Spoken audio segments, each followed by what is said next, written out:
Good morning, everybody. I hope you're having a great Saturday morning. Today we have someone very special who I met at SWAT. We're going to get to the intro and then we will bring him in.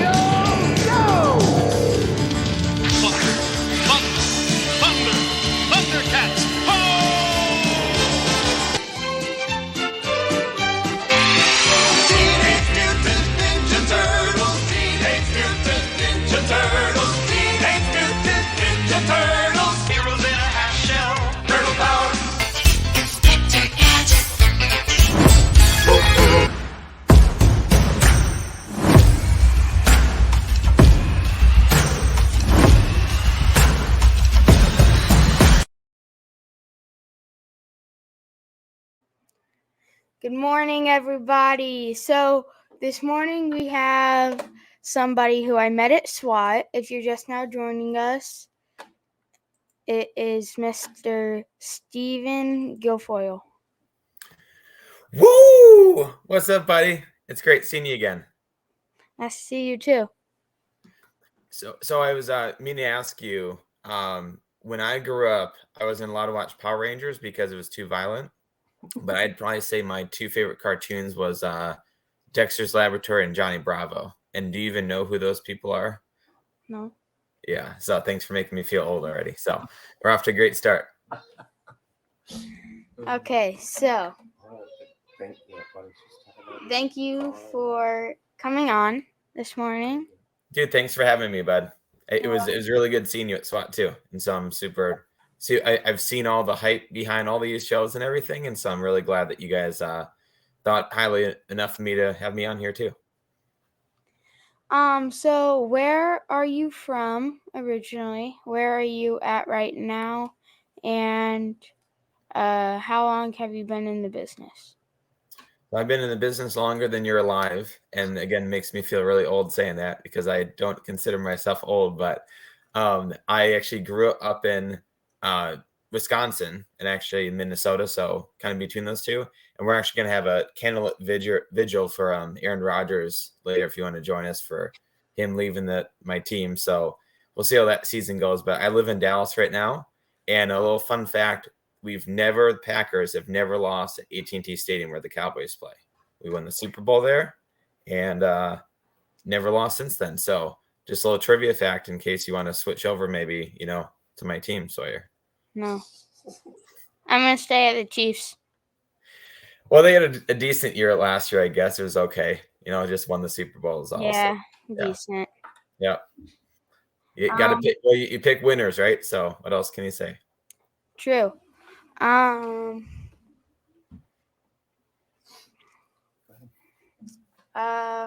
don't you start off by talking about the car riding stuff and how awesome it was? Thanks for letting me ride in your car, by the way. It was the thing with it is that I always look at things as like what my 9-year-old self think is cool. Like if I was to like fast forward in time and like see the kind of like the life that you live, or but basically I think if you live your entire life as, would my 9-year-old self be proud of me, right? And then that's an awesome way to live because it means you're treating people right. It means you've done what you thought was cool back then, and you haven't like changed who you are. And actually, since then though, this will be a first world exclusive sneak peek that no one has seen before. It's actually not purple anymore. It's like a highlighter yellow. So you can get it.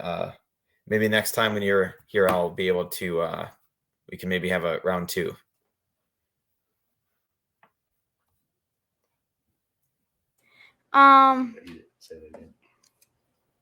That'll work out.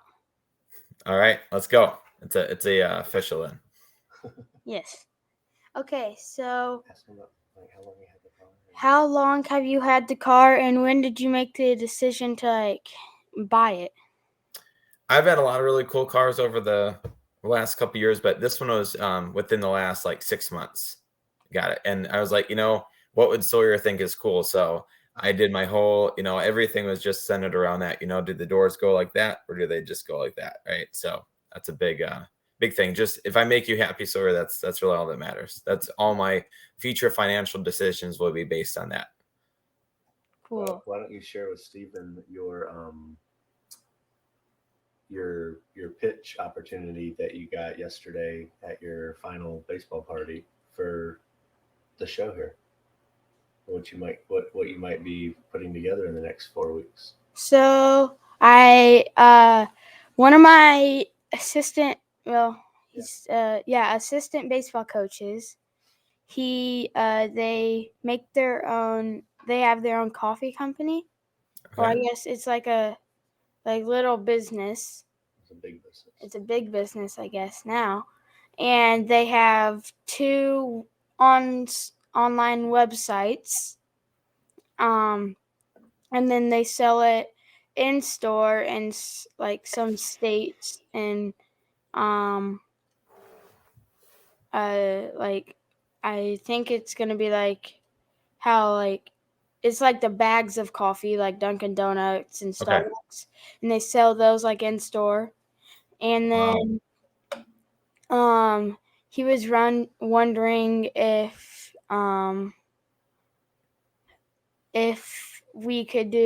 he could sponsor the show. No crap, huh? Wow. Yeah. And so are you gonna make him sweat on it? Make him give a couple offers and play hard to get? Tell Stephen how you're gonna learn from it. What did he offer to you to do in order to kind of understand how to do a sales pitch? So kind of like the exchange that we made a little. Yeah. Was we were gonna do like he was gonna help me like a lot with like my sales pitches. Okay. And cause that's his job. To he like people come and pitch to him about like marketing and like, hey, I want $560,000 to make a business that I think that I would do really good with, and I'll give you 10%. Yeah, kind of like a Shark Tank. Right? Yes. And so you're going to meet with him at a coffee shop. Yeah, we're going to meet with him at a coffee shop and have like a cup of coffee, and like we're going to talk about it, and like how maybe like exchange, like we're going to try to get work out a deal, and he's going to pay me like whatever for each episode. And then in the middle of each episode at like 10 minutes, 15 minutes, we'll have like a 2-minute like commercial. It's going to be like... That's awesome. Yeah. I'm so happy for you guys too. Now, do you drink coffee still? Yes. Every day? Probably. I haven't drank it for like 3 weeks. Yeah, every once in a while. But yeah. He likes it, as most 11-year-olds don't. Yes. So for me, I still don't like coffee so much that I've never had coffee my entire life. I've never drank a cup of coffee in my life. Okay, so you had me you let me ride in a McLaren, so I'm gonna make you a cup of coffee next time I see you. You better make it really good, because I can't stand the taste of it. But maybe if it's this one guy's coffee and it's really good, maybe I'll be like, you made a believer out of me. This is like, I would be, if I like the coffee, I'm gonna be the greatest spokesperson that coffee brand's ever had. Everybody will like it. So we're basically gonna make like a 2-minute like commercial that we're gonna play in the middle. It's gonna be like pre-made for every episode. Okay. And if there's like a change, like a new type of coffee they make or something, we'll put that in it. But it's gonna kind of be like the like how we did the intros and outros. Yeah. It's going to be like one of those that we can just play in the middle because you're able to add any video clip you want to. It Yeah, I into love that. StreamYard. And who did that intro? I love that intro. Yours truly. Well, Dad customized it, Yep. and he made it like at 8:30 one night. Yeah. And we need one. yeah, and he kept I was staying in his room, and he was like, "Hey, do you like this?" And I was like, "Pretty cool." And then we originally had the intro also as the outro, but Right. we were like, we don't want to have a minute-long outro, so we changed it to a little 18-second, like it says. Yeah, you'll see it at the end. Yeah, don't ruin it for me. I've been But excited to see it. Yeah. yeah, so it's pretty cool how we have started and evolved. Yeah, that's a good word. And so, Well, when that intro was going, I was wondering what your favorite commercial is, or I mean, favorite cartoon. One of my favorites was definitely Blaze. It's not on there. Well, Smurfs was one of my favorites. That used to be the go-to movie whenever we were younger. That was the go-to movie at Grandma's. Yeah. Was this the 3D one, or is this like the old cartoon one? It was the tape. Yeah, like the old when we were little. Yeah, it was the tape box. Like the VHS thing or whatever? Yeah, the rectangle and. Wow. Yeah, it's a rectangle. You're right. A rectangle cube with tape inside it. Yeah. Why don't you ask him if you can start doing some insurance, like business questions? I've had more fun. I know it is more fun. You're right. Because I think it'd be fair to say that the McLaren came around because of insurance, probably, right? He's like, I got this, dude. Leave me alone. And then our other cartoons that I used to watch was Blaze and the Monster Machines. Okay. Which were animated monster trucks. So is that like a knockoff Transformers? Because I feel like we had those, but they were actually like really cool. A little bit. Kind of. I mean, they're monster trucks that are able to stand up on two wheels and pick up things with their tires. You wonder what all these cartoons, how weird they're. Like, let's take a cat that can talk and it does whatever. Like, what are these people doing? How many cups of coffee have they had to come up with these ideas, right? What do they do in their free time? That's my question. Yeah, it's maybe fun to watch, but I don't know if I'd want to even hang out with those people. They seem kind of weird. They're gonna try to animate your cat. Yeah. And then obviously Mickey Mouse. That was one of them. And then, I mean, we watched some Sophia the First. I mean, there's no cartoons anymore. Yeah. It's all Netflix and. Yeah, that's what I was asking, because the whole Saturday, Sunday morning cartoons, I don't think those are really around. But again, we don't even have cable to even know if it's on channel 10 or whatever, it's just all on there. So yeah, and like I told you, I grew up where we couldn't even watch Power Rangers. I remember that being too violent, so we couldn't see that. So I don't know if that's the same thing, and knowing Joe, Joe Campert. I don't. His mom let him watch any scary stuff too. He probably still doesn't get to watch any scary stuff. That's funny.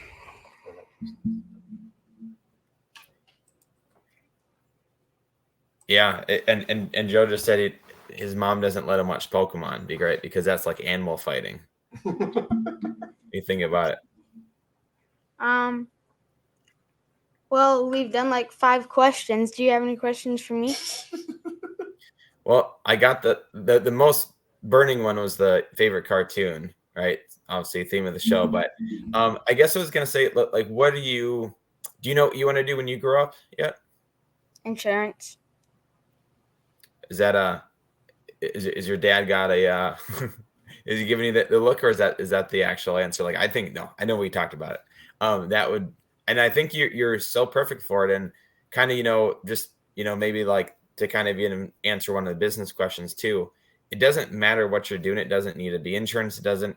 You just, as long as you're good to people like you, and they want to work with you, and they want to find a way, like, with fun, interesting people. That's really all it is. And so I think what you have here is such a cool dynamic channel to, again, just meet so many different types of people. And I love what you're able to do and learn and just kind of network through this in the most like purely organic way. It's absolutely awesome. So I think not only that, but I think you got the right mindset, your great personality. I think you're going to do absolutely awesome. I think, when I got into it, it wasn't one of those things where we did because it was exciting or as fun or whatever. It was just like, it was kind of, the end to a means, right? Of just like, I know people that make a lot of money in it, so maybe that's a good thing to do. But when you make it not about what it appears to be, like banking, insurance, that's boring. But when you make it about people, it makes it really fun, and it creates every day that you live a situation that you're not actually feel like you're going to work. You're just going to work with your friends and just like kind of going to school again. Yeah. What is something that you've learned about yourself while being in insurance? I think that's actually a really good question. I think the best part about it is that you learn through a lot of failures, a lot of hard times that you have to go through. Like, it's not as easy everybody kind of makes it out to be. And I think a lot of times, when you go to these conferences, it's all these people that are doing really, really well. And then you kind of look back and it's like, well, I'm not there yet. And I think just being patient is probably one of the best virtues that you learn through this, that it will happen. But again, these people have been doing it, again, like longer than you've been alive. So imagine, like, from the moment you're born, doing one thing and getting better at that every single day, right? So when you do that, I think it's almost a guarantee that, if you stick with it, you'll be super successful. I agree. I mean, I can't imagine how good you would be if you started as 10 years ago. You'd be probably, if you started 10 years ago, how much money do you think you'd be making? Well, I started 13 years ago, so I could exactly answer that, right? but the cool thing with it is that you look at like the best, like professionals of the top of their sport, right? Like every Olympic, every professional athlete, every baseball player, every football player, they all started when they were like 3 or 4 years old, right? People that are like downhill skiers, they can ski before they can walk, right? And so what you and your dad have done getting into this as early as you have, you basically have a 10-year head start over anybody that just got their license, even, right? Most people can't get your license till you're 18. So most people aren't even working or even in that industry at all, right? So you not only have that of whatever, how long you're going to do it, but you have a head start like the best world-class athlete of all time. And that's where I think you're going to turn out to be with this. So that is an absolute testament to what you guys are doing. And that's again why I'm so proud and happy beyond having the story, having the memory of where we are now, being able to look forward from now and look back and then be like, how cool was this, that I was one of Sawyer's first people that he thought was special enough to have on here. So I'm super, super grateful and humbled to be here, bud. Thank you for being on that, and let me ride in your car. Yeah, you were. I remember I asked your dad. I said, like, how fast we going to go? Like, how is this? And he said, like, do you have an 8-year-old, 9-year-old, 10-year-old kid? I was like, no, but I can imagine what I would want to do when I was 9 years old. And I was like, all right, we'll do that then. So hopefully it was really, really fun for you too, because again, that's the whole thing of like the joy that you get through, and I think material things are things that kind of come and they go and they fade over time, but it's the experiences that you get from it. And to give other people the experience that might be in some cases, a once in a lifetime experience, it's free to do. So I think it's so so important that once you've, experienced and done those things, you can share those things too. Yeah, I remember you saying something like, I have a dog. And then Dad said, do whatever you do with your dog. Yeah, because my dog is 9 years old too. Yeah. Right. So, yep. And thanks for not drooling on the seat and putting your tongue out the window. So, and you didn't shed over it either. All right. Has anything embarrassing happened while being on an appointment? Man, you got some good questions. Trying to think. I actually know. I have a perfect answer for this. So my first sale ever. So like when I first started, we did door-to-door knocking where we just find random houses. We didn't know who was home or if anybody was even at home. And we knock on the door and we'd say, hey, can we basically come in your house and sell you insurance? And ended up the result is the end result did really good with it. But when I first started, I was not very good. And so the first week I was training and I was with somebody. And so I was able to see all the stuff that they did. Well, then the second week I did my first presentation and I remember going through the whole thing and I flip over to the back cover. I'm saying, all right, now which plan do you want? And the lady who's probably like 65, 70 years old, she just kind of tilts her head and looks at me and she's like, oh, sweetie, this must be your first time ever doing this, because the presentation was just absolutely awful, right? And so, again, it's not where you are, it's where you're going. And I think just using that and getting a little bit better every single day for, over a decade now is, would be good for anybody. But I remember just thinking how embarrassing it was. If that presentation was so bad that someone who's never even heard it before knows it was my first time. But I think it's a great story, kind of looking back and, seeing how far you come to. That would, I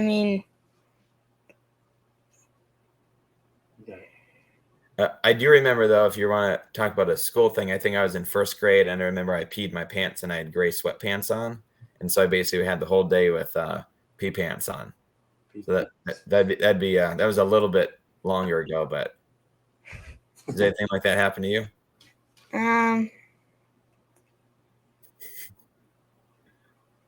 Have you ever done that at school? No. You sure? Yeah. Oh. I didn't. Okay. I thought you told me one time you did the other thing at school one time accidentally. I want to talk about it. What challenges has insurance presented? I think learning to work with a lot of different people is the thing that I think it's a great learning thing. I think it makes it a lot better, but realizing that everyone's different. Remember the color thing that we did, right? Where some people are analytical, some people are outgoing, some people respond different ways to different people and different criticisms, different motivations. And so I think finding that, I think has really been, that's why I love that exercise. And I'm so glad you're able to see that, because there's so many different things that you are having a different conversation to the same end goal with a bunch of people, right? So you're forming that conversation differently. And I think when you basically can inspire and motivate people to feel the same way you do about what you're doing, I think that's probably one of the most important things. So that'd be my answer on that. Thanks for sharing that. And what are some tips that you would tell people about getting started in the business? I'm actually going to switch that on you, and I'm going to actually ask you that. I'm going to say, what have you learned doing the radio show that has actually let you, even though I know you've never actually gone out and actually got your license yet, with all the different people, I guess, that you're kind of talking to, what's your biggest takeaway from that, of all the different things you've learned from them? If you were to start out day one, what do you think you have a heads up on that nobody else does? Be ready for challenges. Yeah. And don't get taken down by something, like if you like miss an appointment, wipe it off and go to the next one? Yeah, no, I would that was actually going to be, well, I'll use that answer, right? Because I think that's the hardest thing, is that having that really thick skin. And one of the best pieces of advice that actually one of my first mentors ever gave me, he said, don't ever get too high and don't ever get too low. And we're like, why wouldn't you want to get like too happy or like too excited or whatever? It's because, I mean, even if you look at like on a dopamine, on a chemical level, your happiness is relative to where you were, right? So if you're really happy and then you allow yourself through an appointment or whatever to get discouraged or get upset or, feel bad about yourself for doing that, then that drop is so much that basically, in a lot of people, it even causes them to give up. So I think just kind of keeping it mellow on both ways, I think, is really, really good too. Do you have any question? Well, I guess you just asked me one. What are you most excited about for the rest of 2023? We'll probably see you guys at 8%, right? In about a month? No? Okay. I can't be there. Hey, do I get to see your dad? No. No, we had They're going to Jamaica. Yeah, we had a year ago. We were asked. That's right. Congratulations on that, by the way. That's gonna be fun. That's not a bad excuse to miss it either.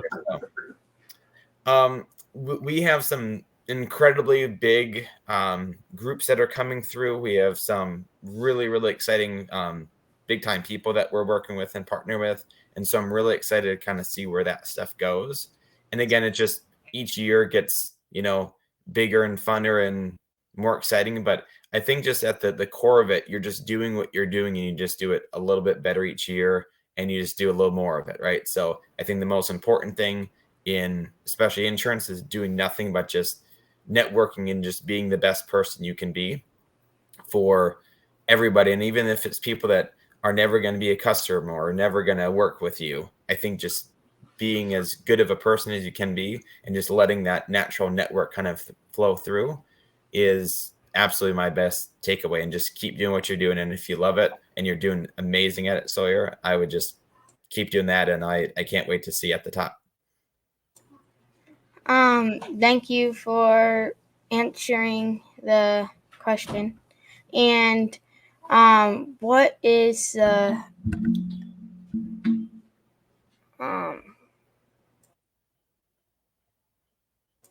speaking of which, what does AffordaCare Insurance do? So we do health insurance for usually medium to large companies. So basically, like the biggest expense that people have is usually paying their employees and paying for like their major medical, like group health insurance, right? And so we can make that experience cheaper, better, easier, more accessible. That's taking probably the single biggest part that every company deals with and solving that problem. And so that's kind of how we start. And then there's so many different things of, like we talked about, like to be able to use and expand and connect and network with all sorts of people from there. But at the essence of it, we're solving solutions. We're not creating new costs. We're not adding problems. We're taking what somebody knows and making it better. And a follow-up question for that: do you work with the customer by themselves or the business? Right now, it's mostly with the business owner that we work with. Now, when I started, like I said, we used to knock on doors. And so it basically was just one effort for one door for one sale, right? And so it's just a linear thing, right? If you wanted to make 100 times more money, you'd have to work 100 times harder. Where like in this case, now one contact, one yes, one person equals 100 sales or 1,000 sales, right? So even though these things might take years to accomplish or actually like kind of close, potentially getting one person to say yes one time is the equivalent of getting 1,000 people to say yes 1,000 times. And so that's one thing I've kind of learned, just as you grow, kind of expanding your time, right? And if you have another thought, let me know, but I do have a question for you too. Did you say you have a question for me? Yeah. You ready for it? Yeah. Do you know what a fax is? We're going to do a cartoon edition, old how old am I gonna feel at the end of this? You cut out. Can you repeat that? Yeah, I said we're gonna do a how old is Steven gonna feel at the end of this interview conference. So my question was, do you know what a fax machine is? No. All right. And so I guess I'll ask a follow-up question. So a fax machine was, and it's absolutely insane because people still use it all the time. But basically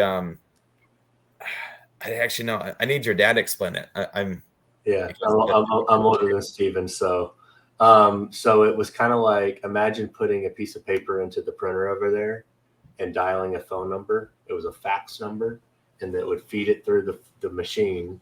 It would copy what it said into like print, and then it would send that message over to another printer called a fax machine, and then it would print. It would grab the signal of all the information and then print out what you were faxing over. So it's basically like a copy that went through a telephone line onto another printer. Now it's called email. Oh, okay. So here's my question. How long do you think that would take to send back in the day? So if I was to send you a fax, how long do you think that would take? Keeping in mind, it's got to go through that machine. It's got to read all the information on the piece of paper, right? So imagine if you have like a 5-page document. That's kind of what he's asking. It's got to go through, get copied, go through the telephone lines, and then end up on the other person's printer and then print it out. So you're in Texas, Yeah. and I'm in Illinois. Yeah. It's probably like a 12-hour drive. Well, yeah, but this is through telephone lines. Yeah, and I guess what if one of them's down? That's not going to help. Right. So you have to deal with that. I don't know, probably a couple days.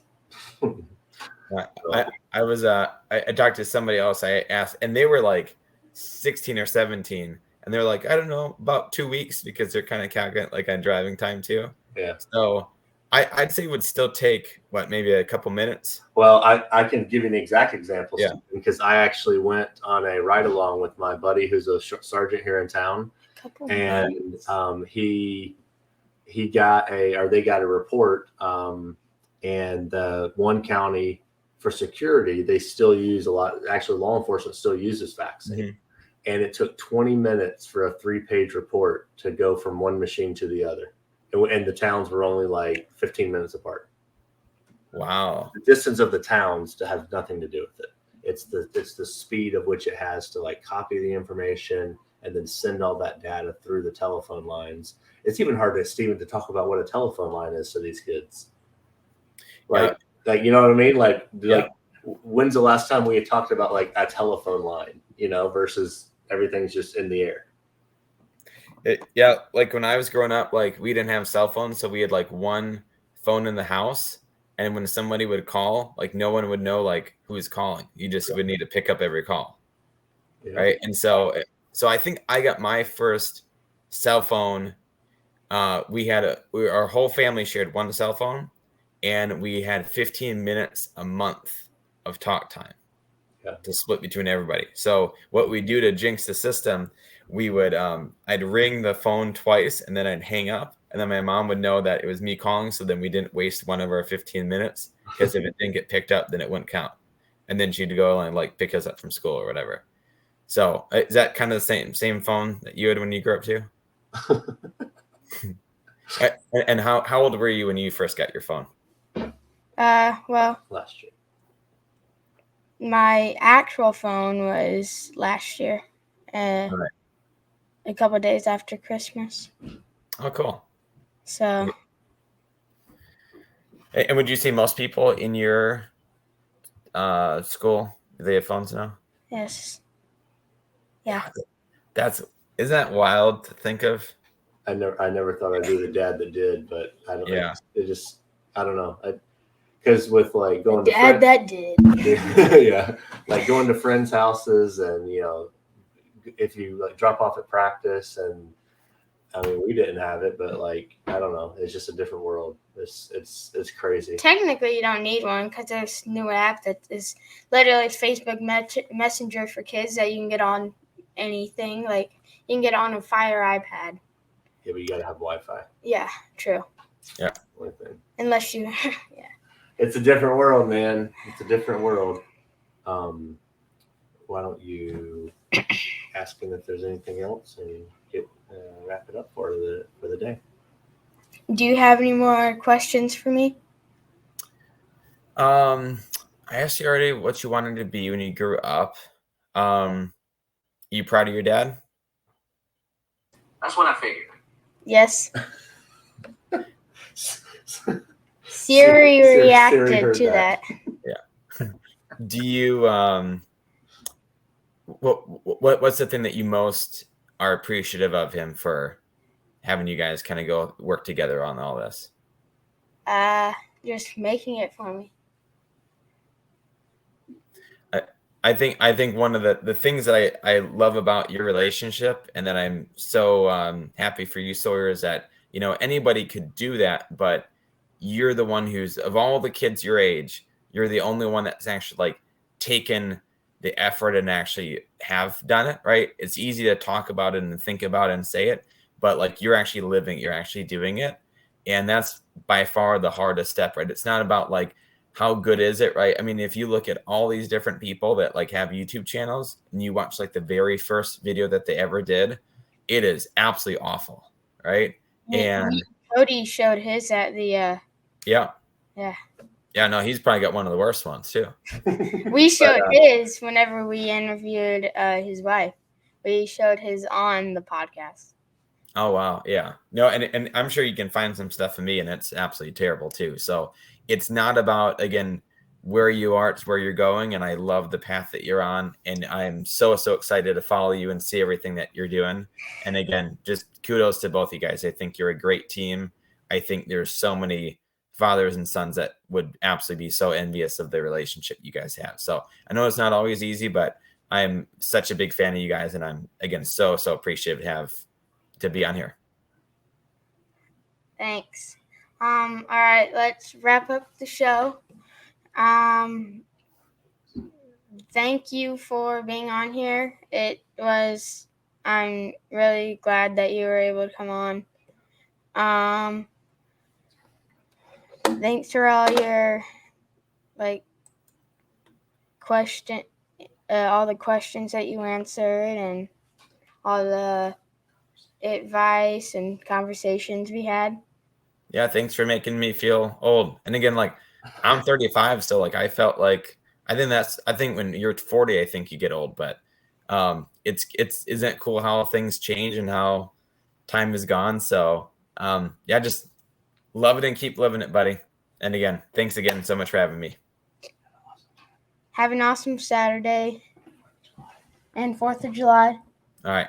Okay, keep all your fingers on, okay, from the fireworks. Okay. Tell him how to do the SMC out. Okay, so we have a special outro where you do SMC out and you do next to the camera. Okay? Oh, say that again.